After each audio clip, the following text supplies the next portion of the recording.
The following is a Galactic Network podcast. For more, go to gncast.com. That's GNCASTS.com. The Podcast of Terror is a great podcast. It's covering movies that are not for children, and thus this podcast is not for children. The hosts are two adults who will use bad words from time to time. They'll also spoil movies if that's not your thing. So if you don't like spoilers and you don't want to hear some dirty language or some dirty references to dirty parts of your body, then please, please, please wash your body parts better and do not listen to this show. If you can handle it, and I hope you can because there's a great podcast coming up, then please proceed with Podcast of Terror. Corey, I couldn't help but notice that you're wearing a shirt. I try to whenever possible. There were laws passed. What are the odds that you wear a shirt every day of your life? Almost 40%. Attaboy. Well, let me tell you about a little sales bonanza we got going here. We got some friends. These friends got some codes. Go visit our friends at the Hate. That's the. If you can't spell the, go back to school. Hate, HVIII.com. Use the code HBG15, get 15% off your order. And if your tits still require more fabric, go to status. I need to double up. You got to double. You can never have too much tit fabric. Go to statuspheremerch.com, use the code TERROR, and get you some sweet discounts there. Burn and fire, burn the fire. Burn and fire, burn the fire. Welcome to episode 97 of the Podcast of Terror, production of the Galactic Network. I am your host, Matt Stein. With me, as always, is Corey Shark Tits Scott. That's true. You don't see them coming. They just grab you from underneath. I have absolutely. That's how far down they hang. Do your tits hang low? Do they wobble to or fro? Can you tie them in a knot? Can you tie them in a bow? Do your tits hang low? I don't know. There's more words in there. For more on this podcast, including show notes, contact information, subscription links, you can go to gncast.com/pot. You can chat with us on our Slack channel during our shows at gncast.com/signup. While you're there, you can subscribe to our newsletter as well. Probably send us a message about my day drinking because I'm currently slurring. I'd say sorry, but I'm not. Not at all. What was that? That's a Sunday. Sundays don't even count. Sundays don't have daytime, nighttime hours. It's nighttime hours because you got to prepare for the next day and because that's when Game of Thrones comes on. But the daytime drinking is it's a continuation from Friday. I didn't drink Friday. I didn't really drink yesterday. I did a bunch of yard work today and sweat my proverbial dick off. So you're replenishing fluids, except this fluid is chock full of alcohol sugars. That's the way you do it. That's refreshing. America. Yeah, so this week what we're going to do, we're going to talk about, we're going to do the same thing we do every week. If you're new here, I'm kind of sorry, but not really. We're going to cover some news, and we're going to talk about a movie. The movie we're talking about this week is, when it came out, 16 or 17? It came out this year? Don't Breathe. Yeah, this past year. Yeah, so Don't Breathe. It's a pretty new movie. I've been wanting to watch this for a while. We were unable to get our guest solidified this week, so what we went ahead and did is just pick the new movie that Corey and I both wanted to watch, which is Don't Breathe. I got the most uncomfortable boner while watching it, but we'll get into that a little later. Before we go ahead and start talking about our news, we will do my favorite patented segment. Hey, Corey, what you drinking?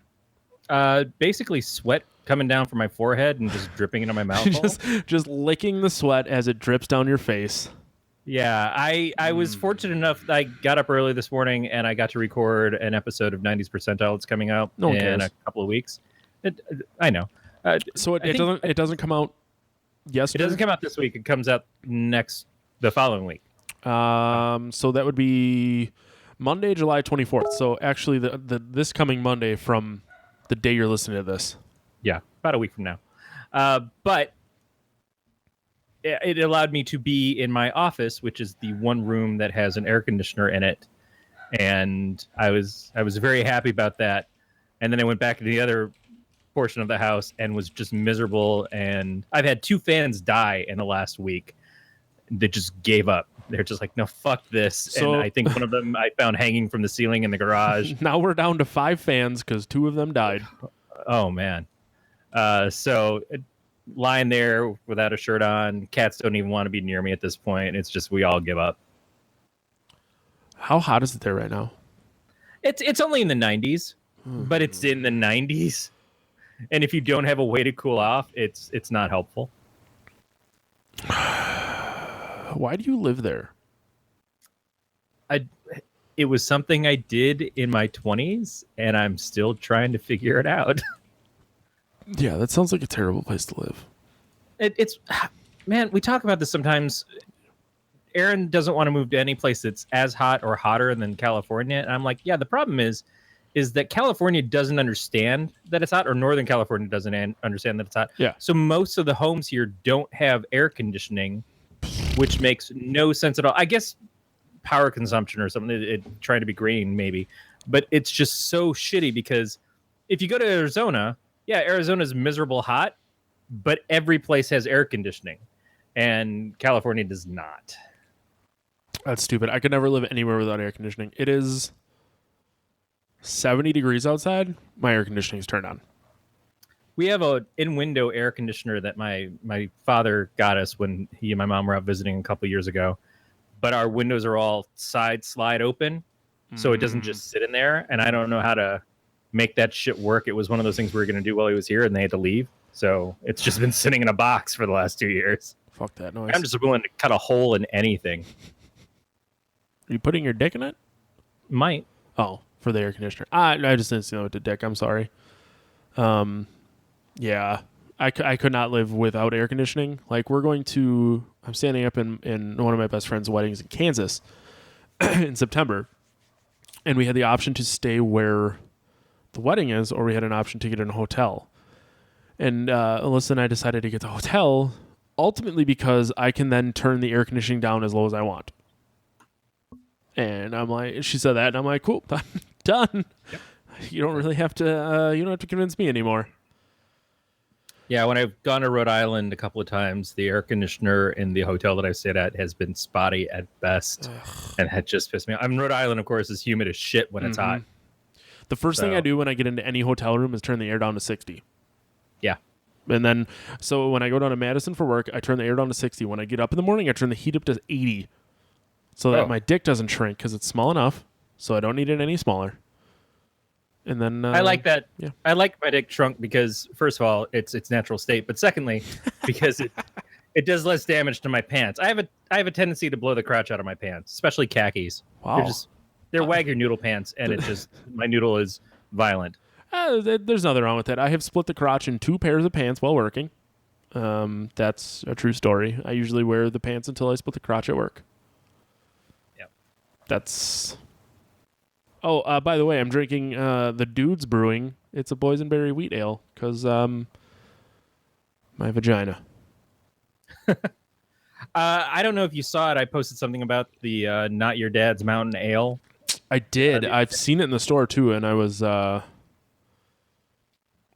don't know. I don't like Mountain Dew enough to buy it. I heard it tastes a little bit more like Sprite or Mellow Yellow. It kind of depends on what your flavor profile is. Nate tried it over on Ink Geek the other night. He had finally gotten some, so I'm envious. It's one of those things. As a Mountain Dew purist, I want to be able to taste it, but as a person who hasn't had a drink in 20 years, I guess I'm not gonna. So, do you never intend on getting it? I probably won't. It's. I don't know why I'm so particular about not having any alcohol at all, like not even tasting it anymore, because it's not like I went to meetings or anything. I just gave up alcohol. Yeah. But I've stuck with it for so long. It's kind of like what my virginity was in my 20s. It's like, well, at this point, why even? You know, just if you're not going to go all the way with it, just don't do it in any way, shape, or form. Because that was perfectly my call. Mm-hmm. Fair enough. Let's talk about news. If I can find it. Fucking tabs. I guess we should probably talk about this first one. Yeah. This hit right as we were about to go live with the show, and it's a pretty rough one. It is, but it's not ultimately that surprising, which sucks to say, but George Romero passed away at 77. Not terribly young, not terribly old, but the conversation that Corey and I had is his parents, my parents are both not terribly far away from that number. So that's kind of why it hit home to us. Also, and because it's a legend, George Romero, who just in the last couple of weeks we talked about, movies that he had planned coming up. So it's not like he wasn't out there still producing and still making stuff. He hadn't hit a retirement age. I don't know if he was ever going to hit a retirement age. He's too much of a legendary filmmaker to stop doing what he's doing unless it was enough for him, and that seems to be it. He was in reasonable health, but he had just recently been fighting very aggressive lung cancer. Which is one of those things that there's no reason for us to know if they don't want to tell us. Maybe it's one of those things that they hope for the best, and we don't have to mention it if it's unnecessary. If it doesn't affect things, if we get past it, then you guys never have to know. And why make it every time you see George Romero? How's your cancer? Are you doing okay? Are you getting me? And have that look. It's like you just want to continue on with life. You just want to be seen as normal, as the auteur, as a person, as opposed to your illness. And I can definitely understand that. It sounds like he passed very peacefully. He was listening to the score of The Quiet Man, one of his all-time favorite films, while his wife Suzanne and his daughter Tina were at his side. Which is, I mean, ideally that's the if I was going to pick a way that I was going to go, that would probably be not with them, but with my wife. I want to die with George Romero's wife by my side. I'm sure she's a lovely person. I'm sure she is. I'm sure she's terrific. I just I'd prefer my wife than his. And I know this isn't really on our news list, but literally right before we started, when you found out Martin Landau died, right? Yeah, I just saw that up on Twitter a couple minutes ago, and that's another. He was older than George. He was in his 80s, 88, I believe. Again, yeah, just not. You're never prepared to see a beloved celebrity die, and I know that their celebrities are not people that we know. It's not like we're trying to make this into something bigger than it is. Yeah. People die all the time, but these are people that are important to us. They're familiar to us. We love their work. It's always the nice thing when you see something new from them as a fan, and so it's unfortunate. Like one of my friends said this when a coworker of ours died at our work. She's like, it's not like I thought every day about, I'm going to see John and stuff, but it's like just the day that I wake up and I realize that I'm never going to see John again that sucks. And you kind of have to. Gotta be all weird and sad about things. Well, that death is for some reason sad. I no shit it is. I appreciate the cultures that are able to celebrate it and see it as a passing on to some greater journey. I just don't know what I haven't expressed my views enough on death to figure out where I stand with that. Right. Do we go as far as to have a moment of silence for George Romero? Are we really capable of that? And is that the right way to celebrate him? Just say yes. Okay.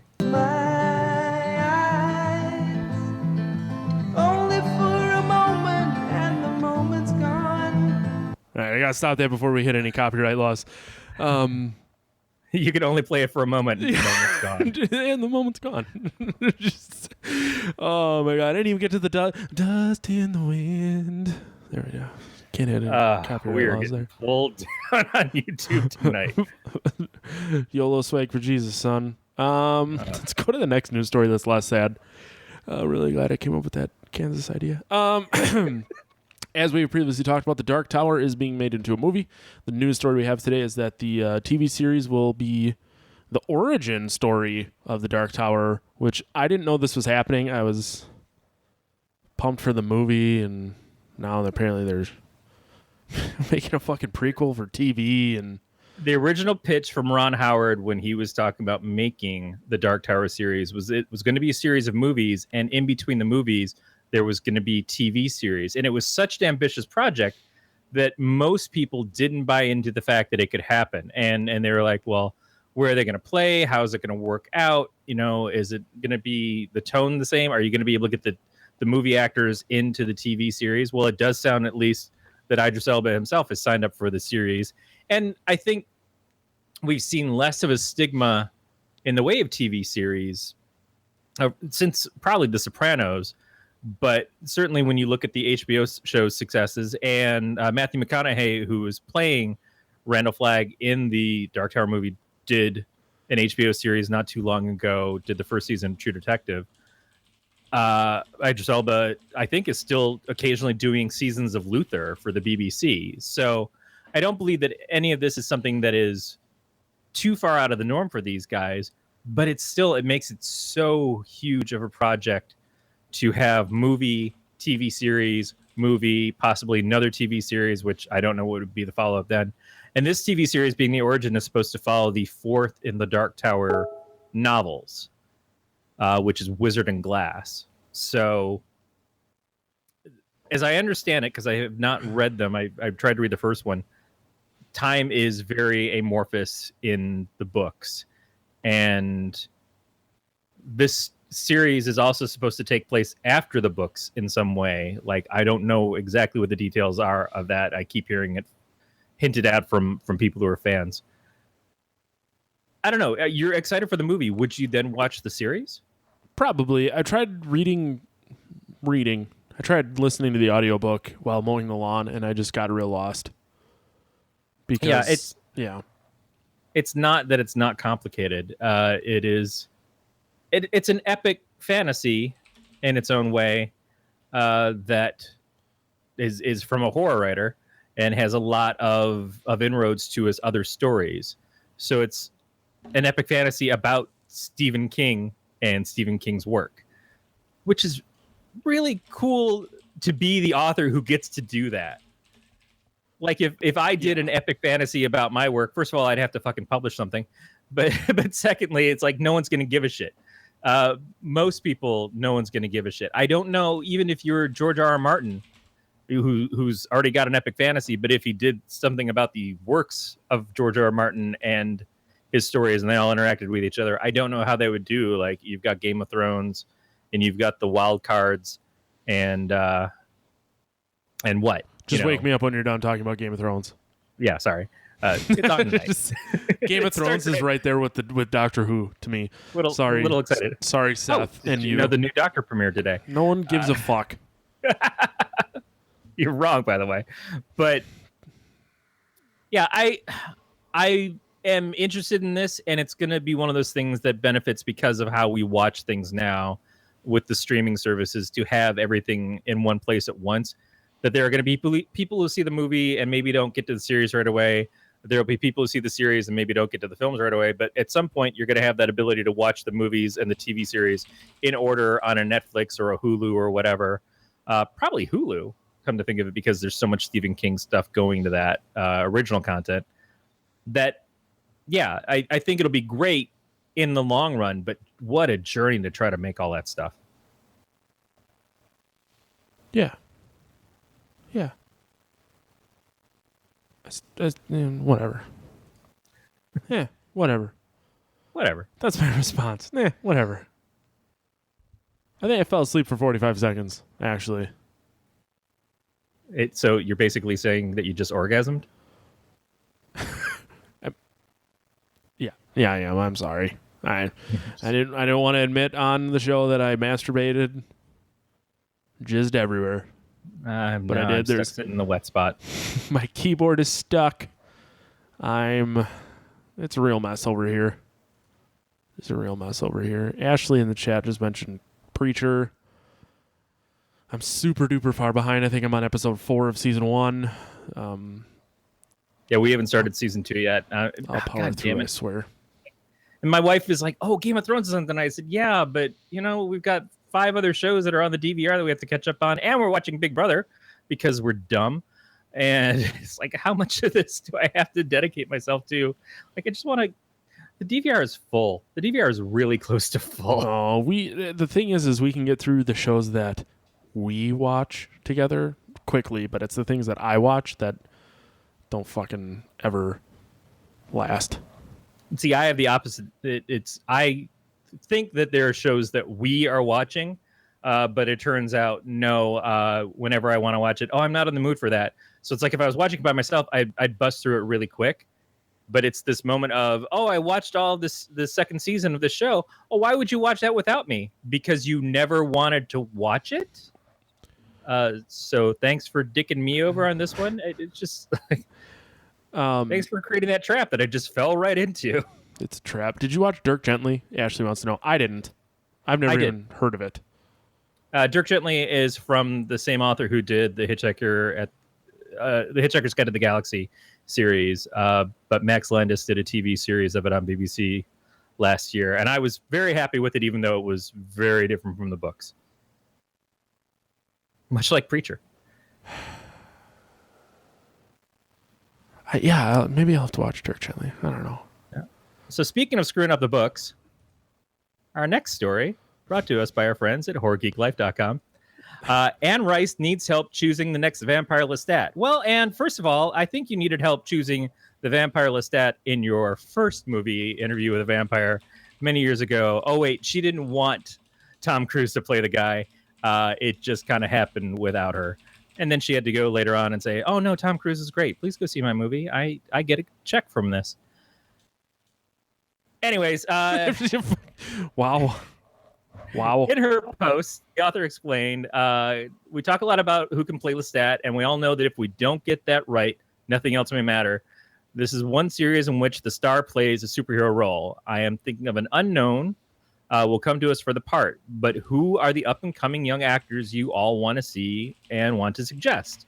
And include picks. So she's asking people on her social media feed, who would they like to see play Lestat in what is presumed to be a TV adaptation, which I guess has been signed on somewhere. I keep forgetting about where it's coming up. It seems like it's a CW thing, but maybe I'm wrong. And so that's the other thing too, is again, we've got to look at someone who wants to come into a role that has already been played by two different actors. Stuart Townsend played him in the Queen of the Damned film, if I remember correctly. And this is someone who has to play it for TV. So it's probably not going to be a big name blockbuster film actor, but who would you like to see play a vampire? And I'm like super bored with a lot of modern day vampire stuff, and even Rice's stuff was always kind of just okay for me. It suits the romantic aspects of it. It certainly has its following.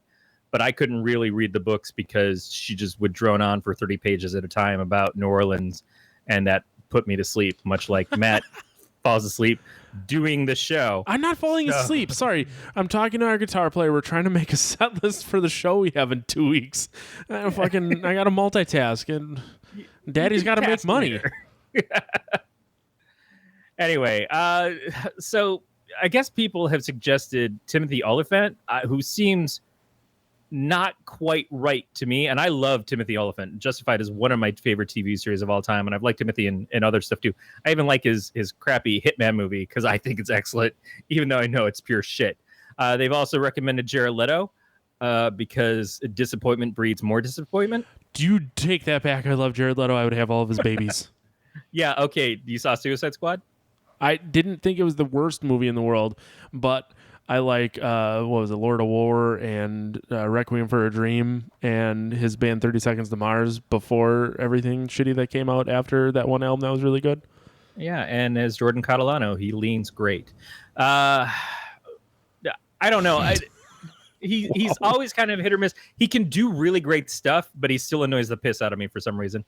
Nicholas Hoult is another person that was recommended. The writer of the article suggested Dan Stevens. I don't recognize some of these names. My best friend used to insist that the part should have been played by Julian Sands, who played in the Warlock movies, but I guess that's for a different time, because that was 30 years ago that movie came out, and while Lestat is immortal, Julian Sands unfortunately is not and looks the appropriate age. Me. Holy fucking cockhole. Ashley doesn't like Jared Leto. Ashley, just see yourself the fuck right out. I'll wait. We cannot start the show again until Ashley leaves. Ashley can come over to my personal chat because we're on the same page. No, I think Leto's fine sometimes. I think he was capable of great things. He was better before he got super famous. I think he's not too terrible to look at. Oh, he's very pretty. Man, he could probably take the dick like a champ too. But my favorite Leto role is obviously when he gets his face just beaten to shmush in Fight Club. So I forgot about that. Yeah. I don't know, Matt. Who would you like to see play the vampire Lestat?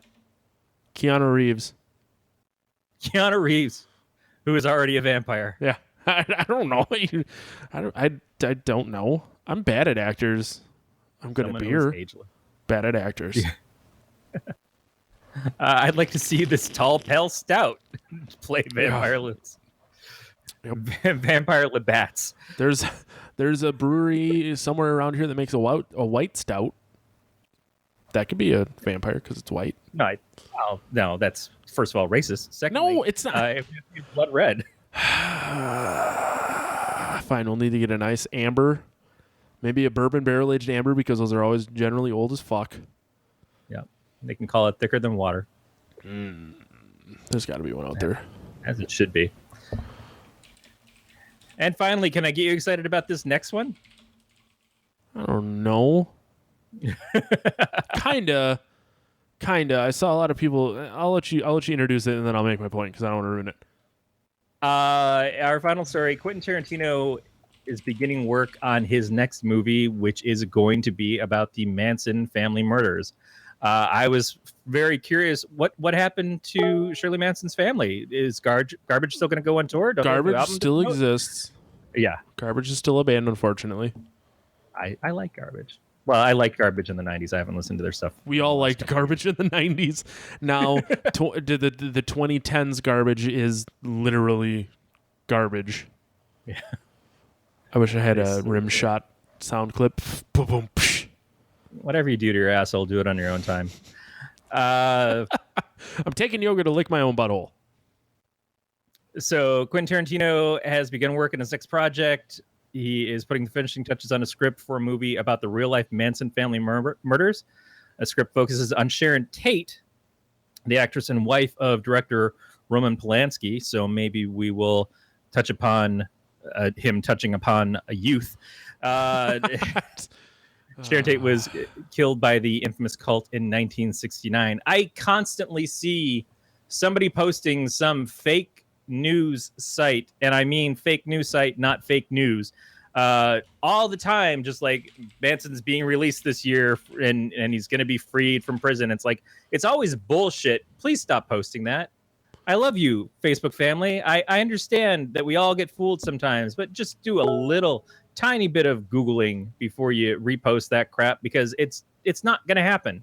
What happens if Manson gets out? He's going to hit the sunlight and just dissipate in the fucking air like a Nosferatu. He's not made of anything anymore, and nobody's going to give a shit, because if he walks outside, he's instantly going to be stabbed. It's funny that you bring up the word dissipate. Did I ever tell you the story about the guy that I was going to school with who farted and then said the word dissipate? No. Okay. This is one of my favorite stories of literally all time. So it was during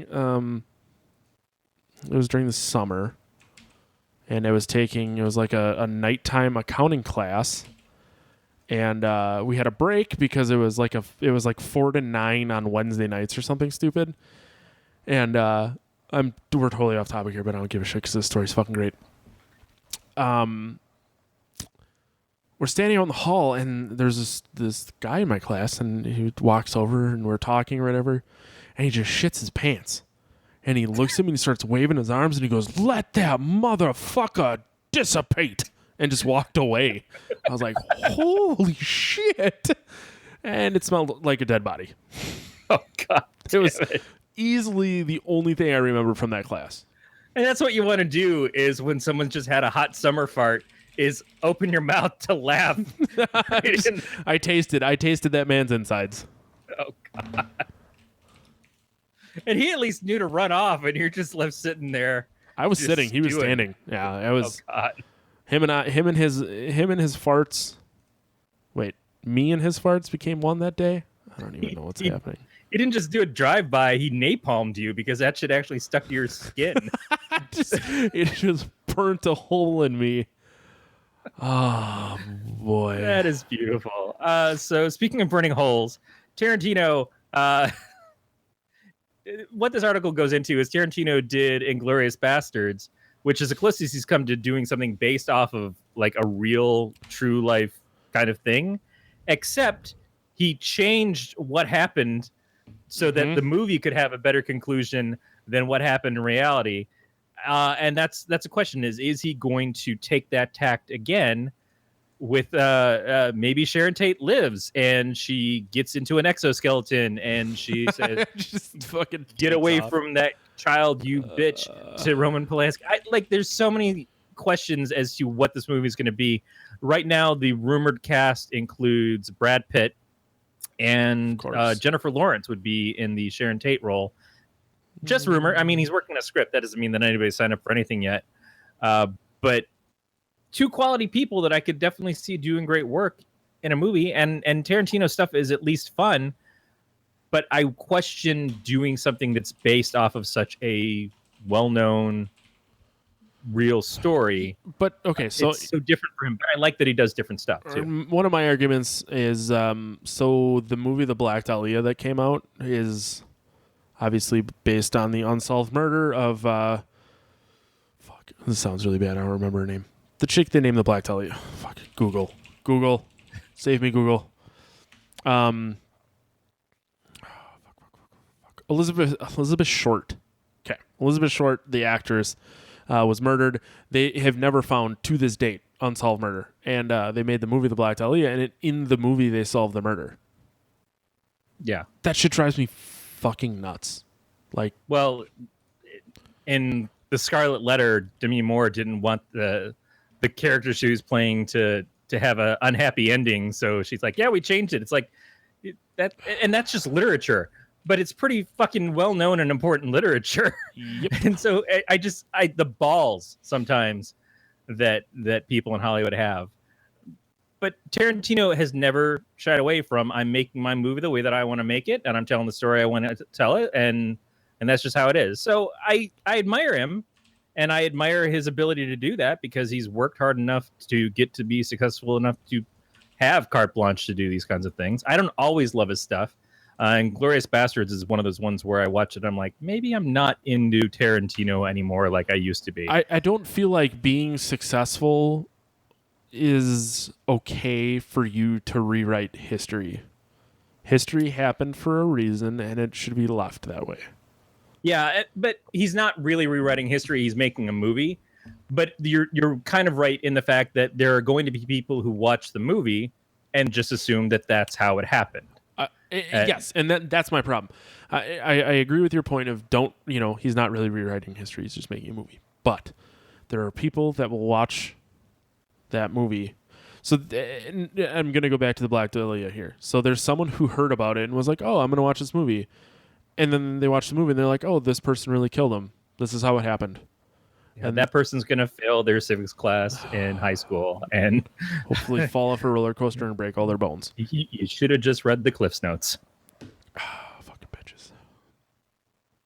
So, yeah, an interesting choice for Tarantino to make for his next film. Because, again, doesn't he have a limit as to how many more projects he plans to do?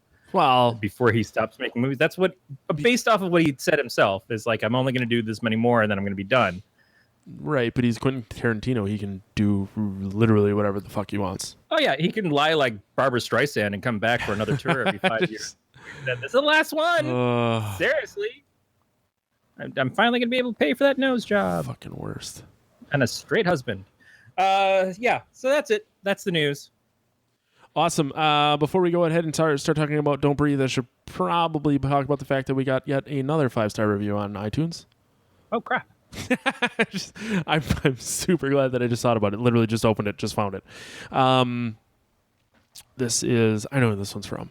I don't, whatever. I'll call them out. So the Big Tuna GDB, my platonic life mate, hetero life mate. Yeah, that's my best friend Jake. GDB means Glenn Danzig's bricks. If you're familiar with Glenn Danzig and his just thrown out my motherfucking bricks, bitch. If not, you got to look that shit up. And Glenn That is Danzig, not where I was going to go with the B, but all right. oh, so, okay. Quick sidebar here. So Glenn Danzig had a bunch of bricks out front of his house, and his neighbor Todd complained about it.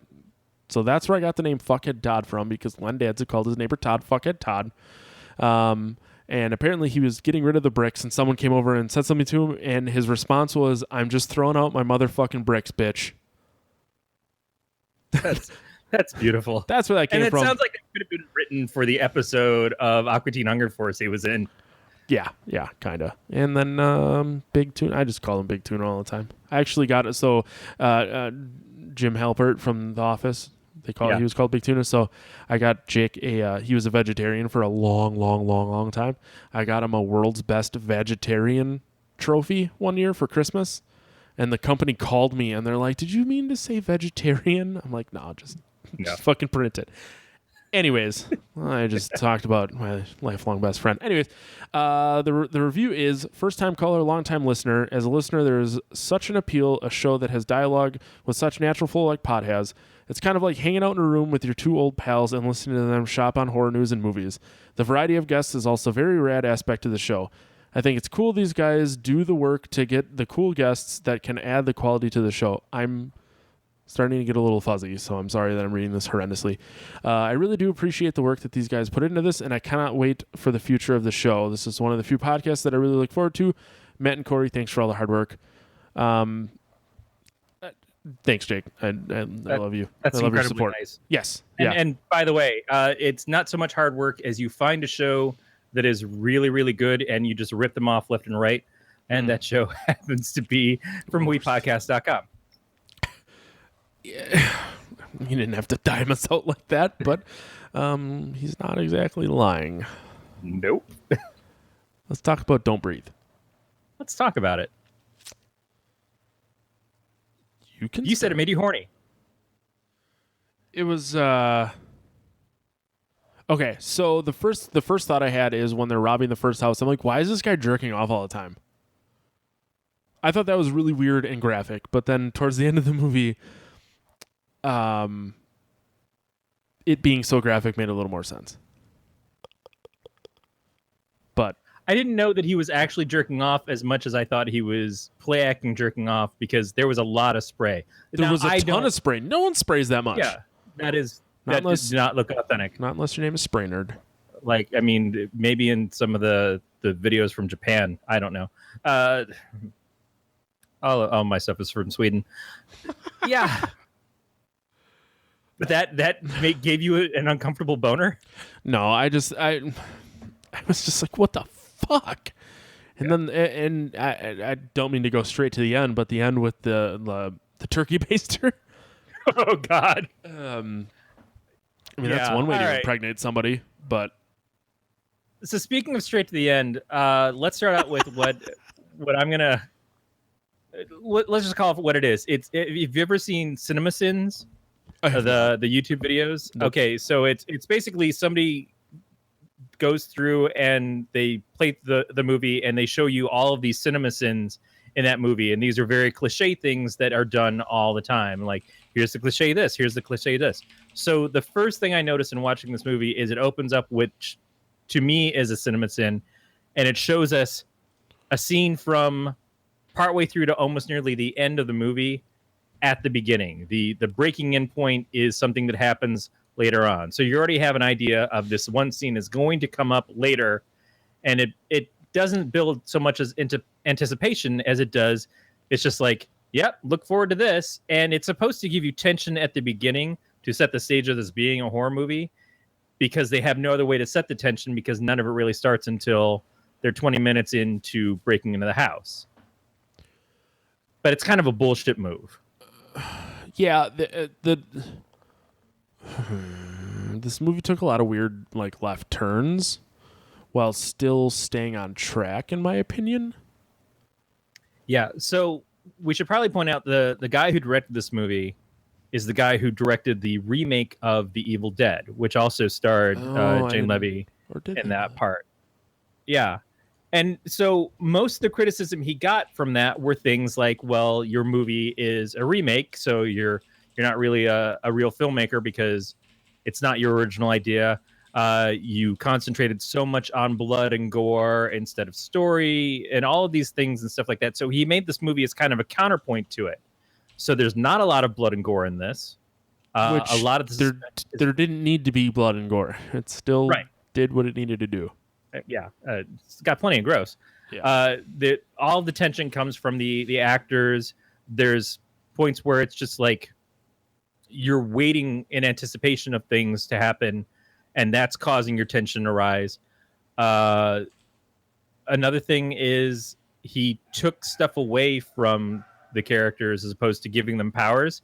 He did things in reverse. So instead of saying, usually the villain of a film has extra abilities, and what he did is he took abilities away but utilized that. We'd seen and reviewed a movie a while back called Hush, and Hush was a home invasion movie where the person who was in the home was deaf, and the person who came in used that to his advantage the whole time. Before you, I kind of know where you're going. Did you ever watch Wait Until Dark? It sounds familiar. Is it the 70s one? Yes. The one where the last 20 minutes is all pitch black? Yeah, the woman is blind and she uses it against the home invaders. Yes. This kind of reminded me of that. It absolutely does. Yep.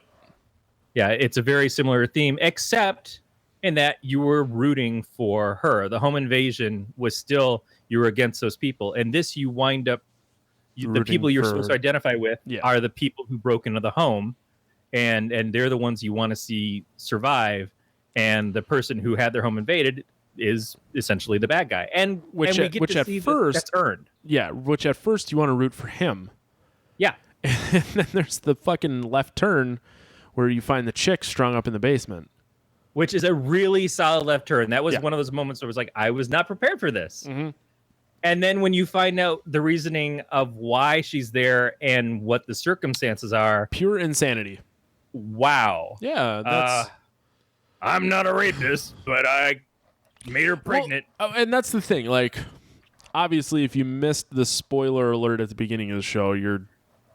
whatever. We're going to spoil this. But, and that's the part that I was kind of like, huh? When he's like, I never forced myself upon her, but she was carrying my baby.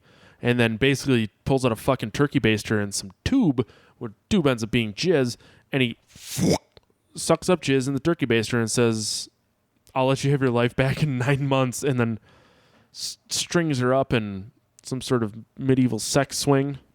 Yeah, he says, I'm tired of waiting. I'm not going to be nice about this anymore because of you. I've lost the baby that was supposed to be the replacement for my daughter. So in the context of the story, again, this is all very spoiler heavy. We count on you guys to watch the movies, but unfortunately we didn't get to give you a week ahead. So yeah, know that now. After we've already told you the end of the movie, now is when. Yeah. Stephen Lang's character, who is the blind man that lives in this home in Detroit, which I'm always thankful when I see a movie that takes place in Detroit. It makes it look so good.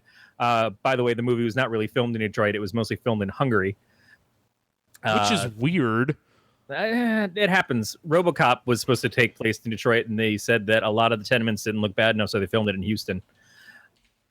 So these three young people, Rocky, Alex, and Money, and if his name's Money, he's got to be great.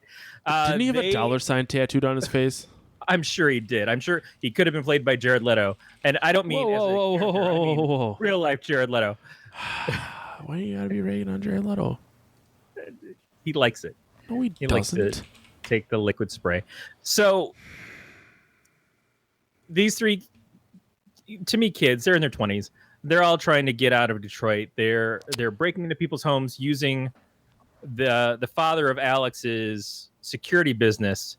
They've got keys that the security business has that Alex gets access to, and they find the codes or ways to turn off the security system. So they go into the homes, they break in, they steal stuff. They don't steal money normally. They just steal stuff that they can pawn because the money they think can be tracked. It's weird to take electronics instead of money and think that electronics can't be tracked. But they do all this, and then they make it look like a typical break-in when they leave so that the security company doesn't get checked up and blamed because Alex doesn't want to hurt his dad's business. And on top of that, it'd be an easy way to track it back to them. So the first scene we see is them breaking into a home and doing all this. That's where the Jizzy or Jizzity scene happens. And then they go into finding out about this guy that lives in a home that his daughter was killed by a drunk driver. And they settled out of court and they paid him a large sum of money, upwards of 3 figures. And so they want to break into his place and steal the money because it can be their one final job. Any movie where it starts out with their one final job, that's another cinema sin. But it's also like, something is going to get fucked up. The last job is never the last job. Yes. I'd like to go back. Money's got a $ tattooed on his neck, not his face. Just shy. Yep. He just missed. Yeah. But still badass because, he's willing to get tattooed in the no zone. But not badass enough that, he took it to the face. Yeah. I feel like he's taken it to the face once or twice. Oh, that's a dick joke. No, that's a beating joke because it happens in the movie. Oh. A lot of people get punched in this. The violence, while not bloody, is still present. There is some not kindness coming from these people. Straight fucked. As they break into Norman's home, they find out that he's blind. And they like, find out before they break in, right?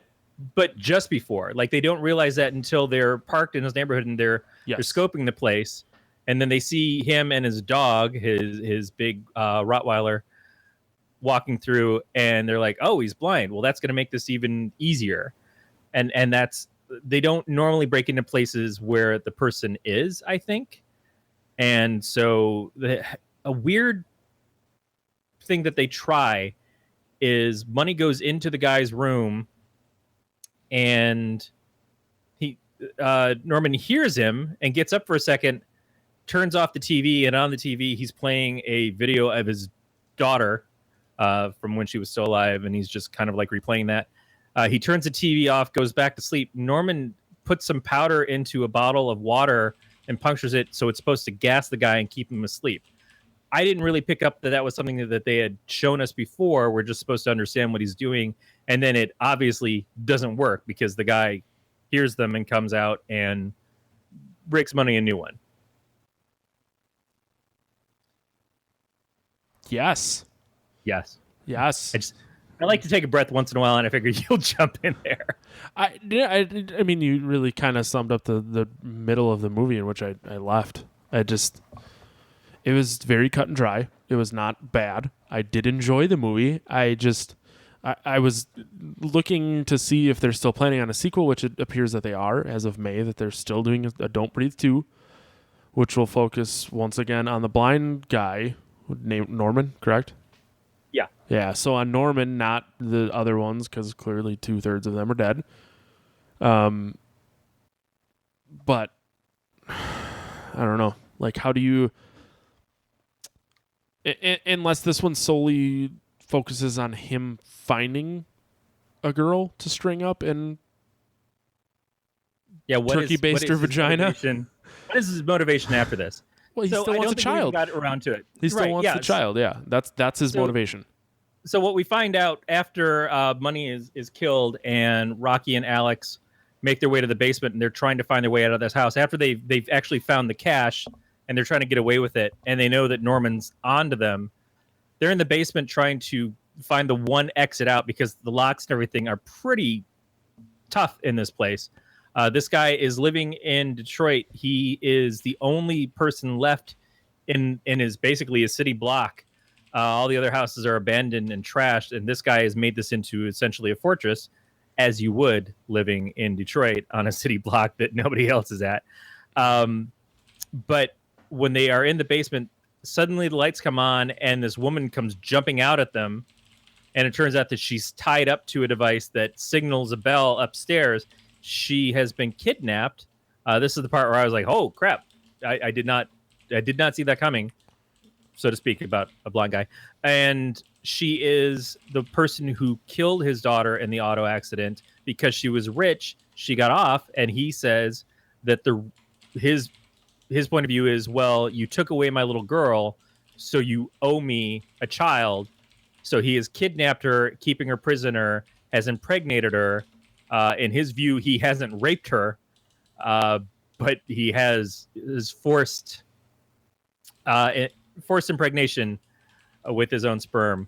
So that's a context thing. I can't really say that.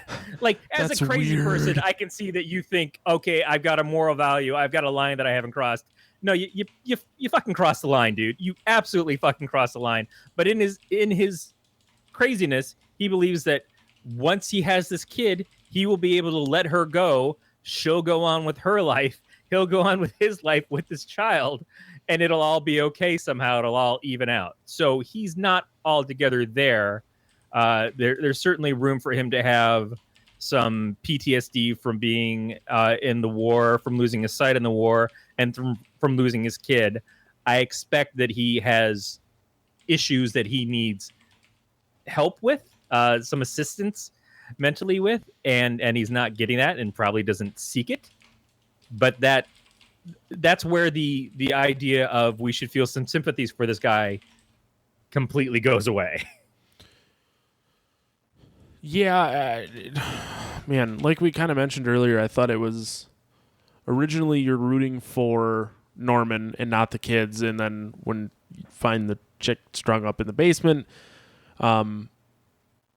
that's kind of the point at which it's the what the fuck moment, because earlier in the movie, I just remember thinking to myself, like, what's the point here? What is the end game? People are just breaking into houses? Like, something has to give. I didn't understand the don't breathe idea. But Yeah. obviously that was very apparent when he's blind and they're standing in his living room, and that's when it's the, oh, don't breathe, because if you breathe, he can hear you. And like when the cell phone goes off and he shoots it, and then all of that, and it's... He is trained to know how to kill people. He is trained to know how to defend himself, and they presume that they have more power over him. Money definitely presumes that he has more power over him, because he's got the gun, and he's just like, don't move. But Money's not a killer. Money doesn't come into this planning on actually murdering anybody, and so he hesitates. And again, he still thinks that he has power, and that gets taken away from him very quickly. And even then, Money does, in one final moment, the right thing by saying that he's there by himself. Rocky's right 2 feet from them when this is going on. She sees this happening, and Money doesn't call her out, doesn't call out Alex or anything. He takes it all on himself, and he's like, just let me go. I'm sorry, just let me go. And there's that second of the gun gets lowered, and then the gun comes up, and Money's got no face no more. Yeah. He loses that thing pretty quick. Yeah. The money shot. So, and that's probably why he was doing that around that house in the first place. I'm sure. It still doesn't make sense, though. I'm glad you mentioned that, because why would you jerk off in someone's house when you're robbing it? Because it's full of DNA. Well, I don't believe that that's what he was actually doing.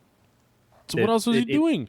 I think he was play acting it, but he was just spilling like alcohol or something all over the place. He was doing something different, because they need to mess up the place too. They didn't make it look like looters came in there, not people who actually knew what they were doing and had a plan. They wanted to make it look like kids came in, started shit, tossed the place up like in a party, and that's why they just randomly broke stuff and everything too.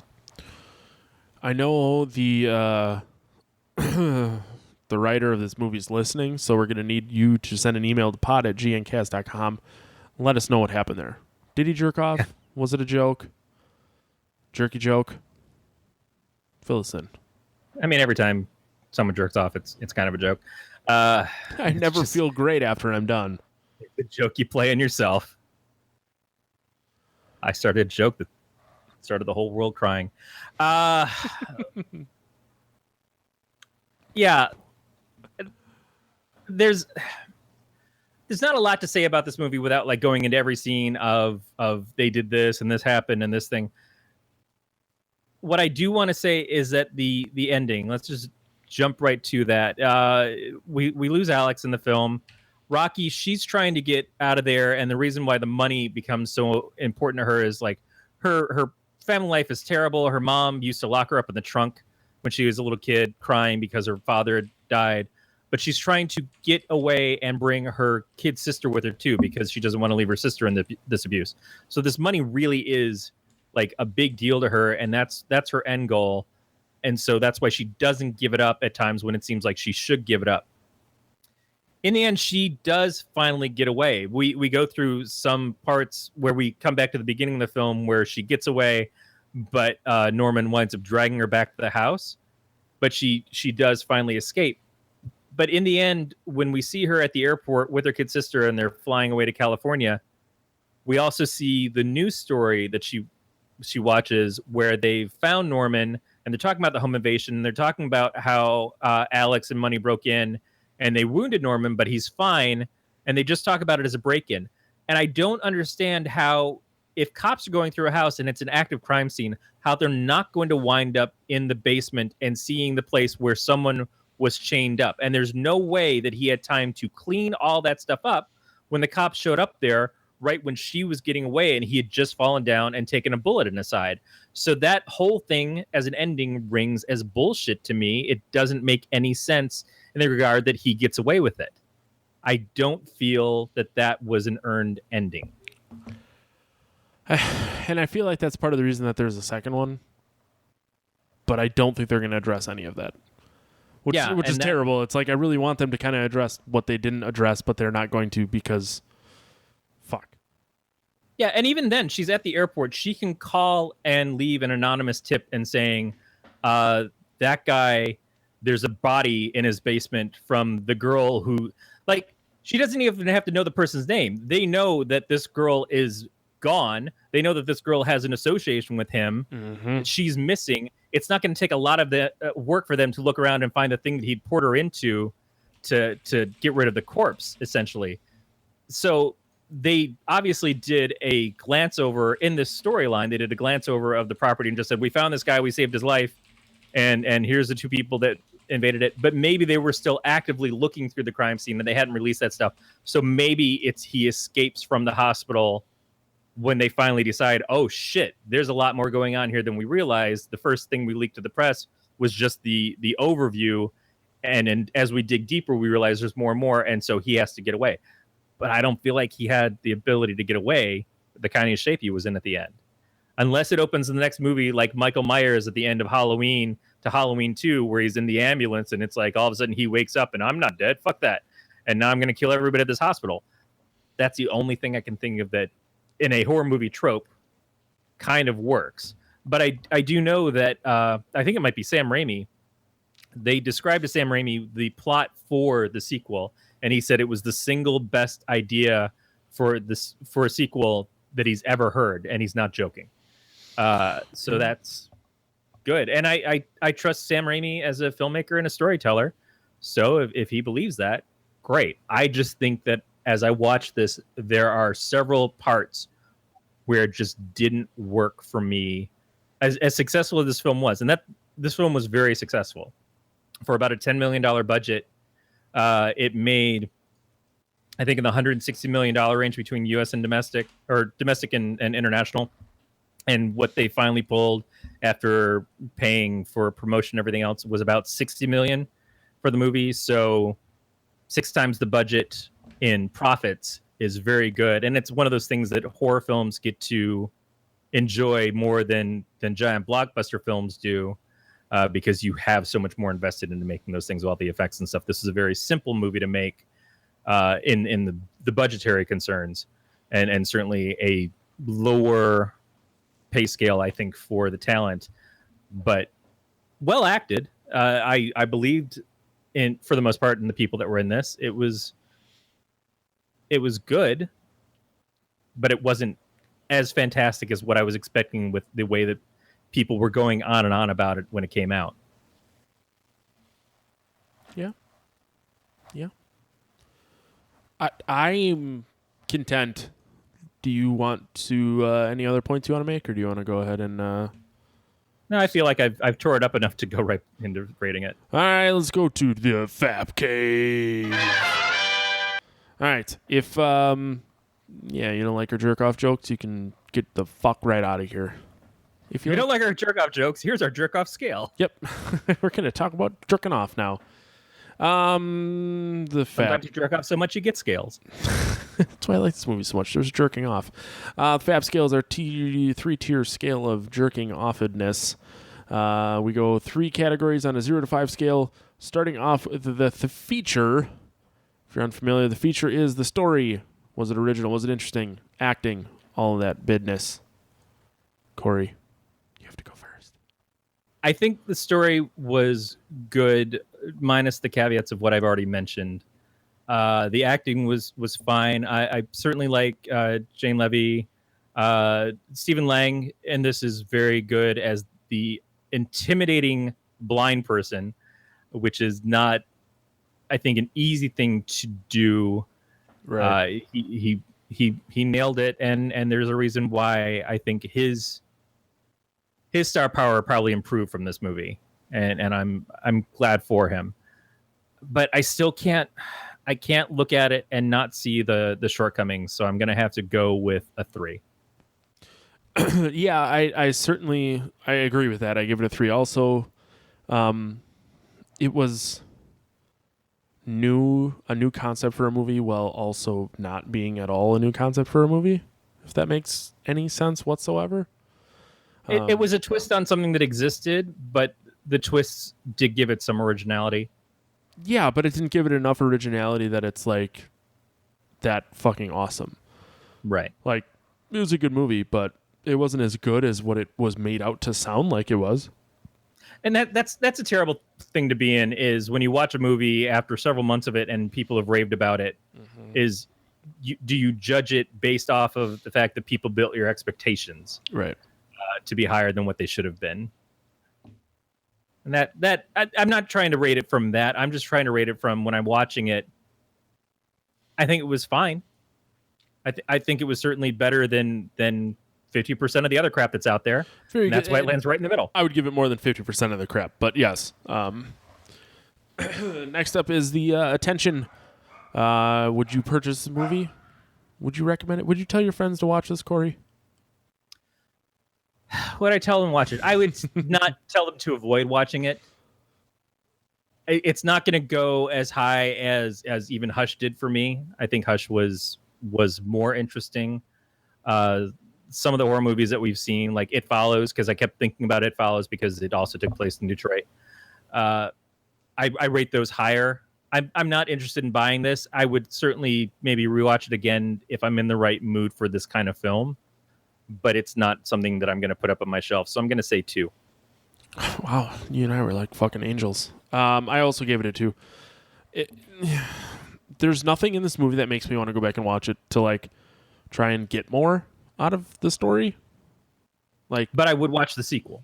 Oh, I will certainly watch the sequel. I would watch this if someone was like, "Hey, I really want to watch this movie," and you're already at my house, and I've given you beer, and you're here.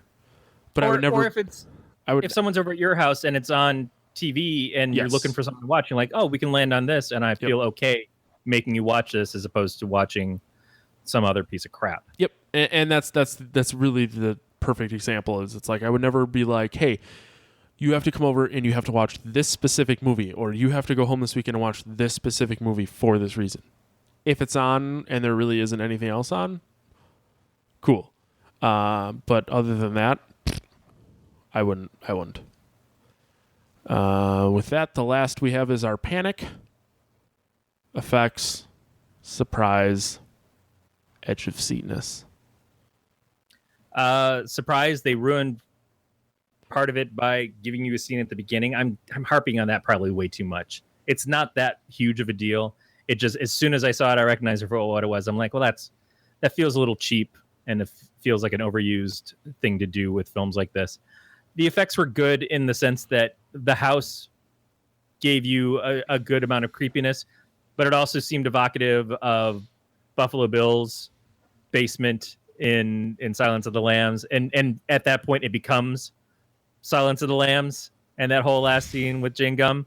So again, a minus for originality. Like, we go from a home invasion thing to here we've invaded a serial killer kind of feel. When it went black and white, I was worried of how it was going to be followed, because the grayscale of the night vision of everybody walking around in the dark when all the lights are out made the screen very fuzzy. And this is on a 55-inch high-definition TV through a high-definition picture box, because I was watching HD on cable. It wasn't. Are you trying to show off?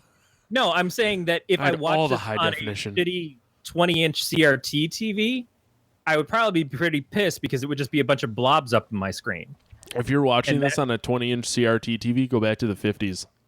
There are people who still have those TVs. That's a thing. They're probably not going to be able to buy this on VHS, but they can buy it on DVD and having to go through composite video, and it's going to look like crap. And that's one of those things that we've advanced technology so much that the movies are further ahead than sometimes what the technology people have at home, which is fine. Realistically, it's like that's the point, is to get people moved up to the newer technology and to get the better pictures, but not everybody's there yet. And when you're working with something like this, it's important not to lose such key portions of your story to stuff that can't be seen. Like, I have a lot of problems with movies where they're just too fucking dark. Like the sequel to Aliens vs. Predator, it's so hard to see what's going on because it's shot in blackness the whole time. I also get fucking sick to my stomach watching movies like the Underworld films, because they're all with this blue filter because it's supposed to be night, but it's just bullshit and it looks like crap. And so I don't watch them. I didn't hate this, and it was only there for a specific period of time. And a lot of the times they use flashlights and stuff so you could still pick up actual colors. But that it was used effectively. I'm just saying that maybe there was a better option. At least it was better than the old green stuff that they used, again, in Silence of the Lambs, and it looked better there. I guess overall, I'm just going to give it a 2.5. It really took you that long to get to that? Yeah. I had to kind of figure out why. Panic is a hard one to rate. No, unless there's something true. like magically a creature or something really amazing in the effects, it's hard to say that the effects grab me. Was I surprised at all? I was surprised when the woman popped out. But that's about it. I gave it a 3, and I don't want to give an explanation because Corey just spent 10 minutes complaining like an old man. Because I ain't texting. Yeah, I got shit to handle, bitch. Yeah. Okay. So if you want to handle some shit, you can contact us by leaving us a voicemail at 805-328-3966. You can email us at pot@gncast.com, or you can leave us a message on the website. You can also follow the show on Twitter, Facebook, and Instagram at Podcast of Terror, and also subscribe to the podcast via iTunes, Stitcher, Google Play, or your favorite podcatchers, and leave us feedback. Leave us a very nice review, even if you're a friend of Matt. But if you're a friend of Matt, you can probably leave us feedback in a text message. That's true. All subscription options and links can be found at gncast.com/subscribe. And finally, you can join the Facebook group for our network under Galactic Network. Matt, where can people find you specifically? In the gutter. Mowing the lawn, jerking off. That was pretty much all I do with my life. I mow the lawn and then I jerk off, and then the week starts over. Seed the field. You can find me on Twitter, Instagram, and the old Drinkery app Untapped at Matt the Lifeguard, 2 T's. And you can find the comics that I help publish at donutscomics.com. Thank you very much for listening to another episode of the Podcast of Terror, and we will talk to you guys next week. Do you believe that there's intelligent life somewhere out there? That maybe extraterrestrial beings have already visited the Earth? Are you a fan of movies or TV shows like Star Trek or Alien? If you answered yes to any of those questions, then you may also like the Alien Invasion podcast. On every episode, we talk about the latest ET-related news, report on a recent sighting, and make some alien-themed entertainment picks. Subscribe, download, and listen from where you get podcasts. Or by going to gncasts.com/aliens. That's GNCASTS.com/aliens. Next week. on the podcast of terror.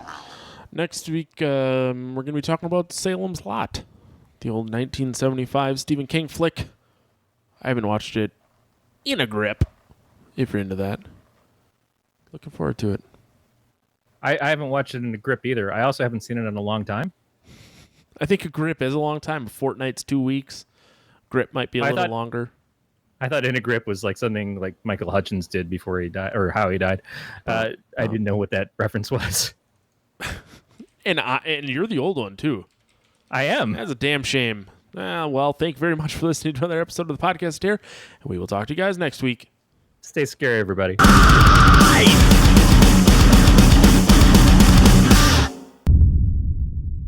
This has been a Galactic Network podcast. For more, go to gncast.com. That's GNCASTS.com.